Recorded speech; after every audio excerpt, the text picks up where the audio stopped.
enough in the brewery that I figured I'd go ahead and do an initial walkthrough. Today we got passed by the fire marshal. Now we're just waiting for the city inspection next week, and we can fire this bad monkey up. So as you walk into the brewery, down here, so that top board, that top old wood will go up above the bar fridge, and that'll be our menu system for the beers we have on tap. And we have two more like it down below. Those will go over here for dartboards. And then down this way, we'll have cornhole, that beanbag tossing stuff for the kids. That'll be pretty fun.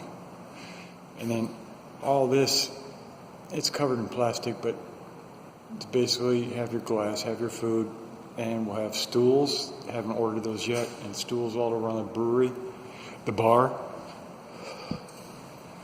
And then over this way, we've got a bunch more tables coming and chairs. That'll be where you can sit. And I'll have a reserved table down at the end for Dungeons and Dragons, Frostgrave, and Magic the Gathering, and maybe I'll get into the other Pathfinder. We'll see. And then we have the big bad monkeys, 4 5-barrel systems. The controller for the heating elements. While I'm here. The thing in the very back is the wort chiller for the 5-barrel system, and then the little pump for the pilot system. And we've got one big pump, and then Kevin wasn't happy with that, so we've got 2 big pumps for the 5-barrel system, and then the little 15-gallon half-barrel system. And then we've got 1, 2, 3 chillers. That'll bring these bad monkeys down pretty fast. And all 3 chillers run with water. We've got them set to 38 so the water doesn't freeze. Save a lot of money running glycol and paying with the engineers and city. Glycol, city doesn't like. And then our 160-gallon spare water tank that gets filled with the 850-gallon per day reverse osmosis system, and below that is a 60-gallon tank. So that bottom blue hose runs down under here through the floor over to the bar, and that feeds our, you want ice cold water, the best tasting in New Orleans here. And then it also will feed the slushy machine and the ice maker. So the slushy machine will be the second one in Louisiana to have frozen beer slushies. Basically, Kevin's New England style IPA, frozen in a slushy. He hit gold on that one. On these 95 days that feel like 105 with the 90% humidity, we're going to do a lot of New England style IPA. And then I'm still working on 3D printing some tap handles. I got some generic ones. Right now I'm just doing these in PLA and PETG. The final ones, once I get all these done and then I get some time, I'll print these in ABS and acetone to smooth them so they're glass. And then above there'll be a little tab that fits into a part. I'll have the little symbols for each different style beer, kind of like this, the stout one, Dragon on the Castle. So we'll have CO2 for purging the growlers, water for people that just want water, and we have a couple sodas, and then the rest will be the different style beers we have. And then in here, this is where the serving kegs will go in the walk-in fridge. Kevin still has to pipe up all the regulators, so each tap gets its own regulator. No overcarbonated beer at Oak Street Brewery. And then this fun toy, something I want to play with soon. Haven't read the manual yet, but I will. This is our growler machine. So over here we have the sink, same thing as the brewery. We have sanitizer, rinse, cleaner. So over here in the sanitizer we'll have growler cans and lids. Take a growler can, empty it out, rinse it.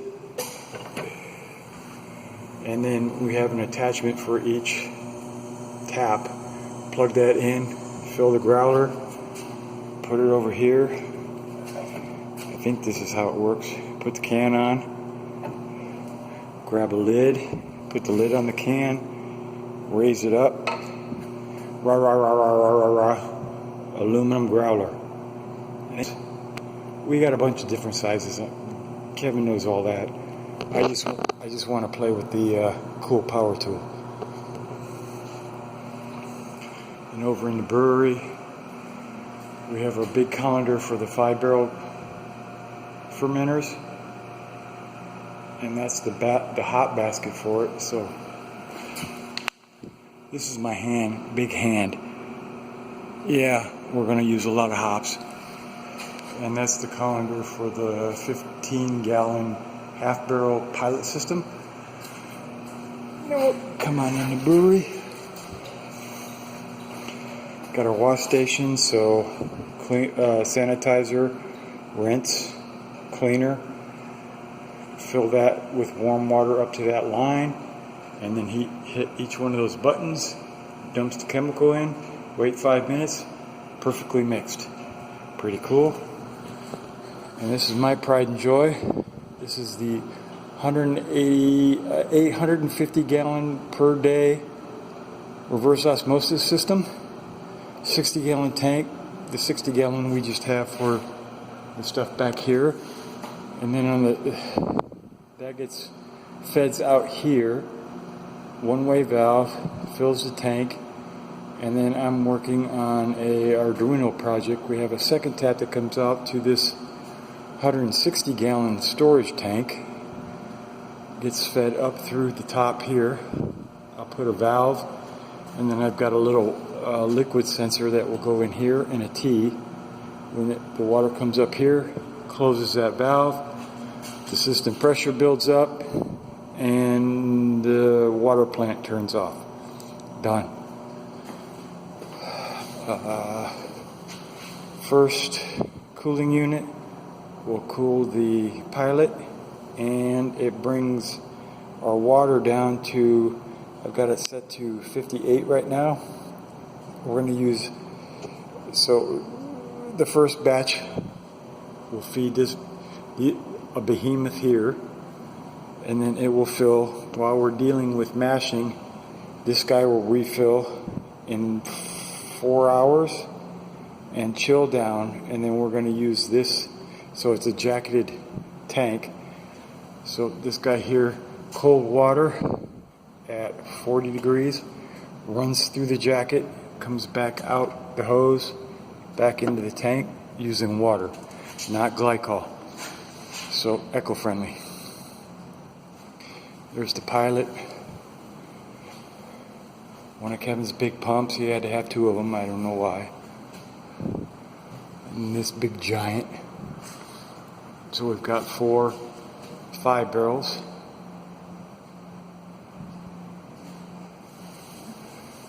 The control box for the heating element, the brew controller is where we do our work.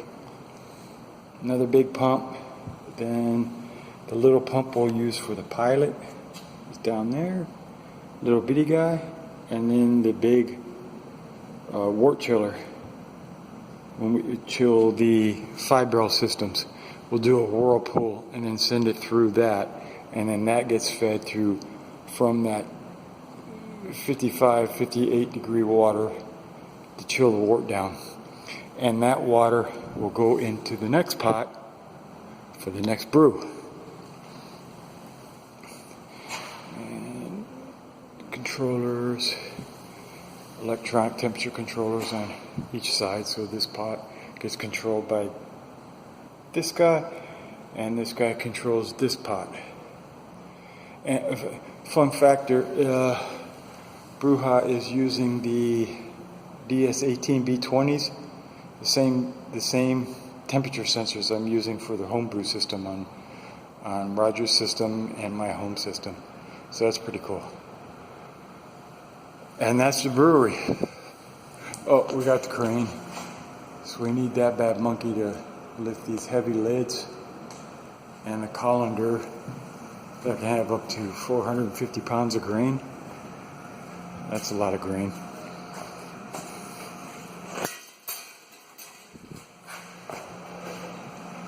And then we've got my office where I do my day job stuff. I did work going on there. And the 3D printers, working on more tap handles. Except for this guy, because I'm getting ready to put that on. The last bear frame kit, along with the bear extruder. And we come back here, we've got the 2-keg washing station. Well, it washes, rinses, sanitizes, and purges with air and CO2. 2 kegs every 10-15 minutes. That's pretty cool. Kevin's office, let's not go in there, it's still a mess. And over here we've got the nitrogen system. We're going to use nitrogen to push the beer so we don't overcarbonate it. And we get the gas for free. And we can also mix it so that tank here is a second CO2 bottle. We can mix it if we want, but I don't think we're going to need it because we'll just CO2 naturally with the tanks, fermentation. And then we got, the restrooms are still a mess, we got to do some cleanup, but Kevin got everything painted and we got the mirrors in, the hand wash station, and he got automatic. Don't waste water. So we got 2 restrooms. And then our hot water heater in the utility closet, which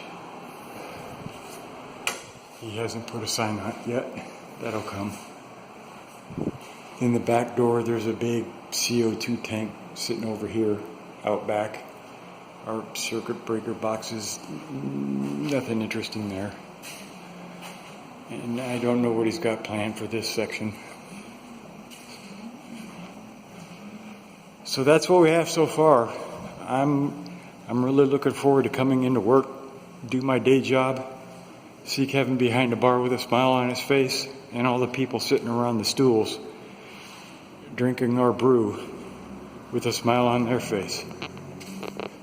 All right, I'll check you all later.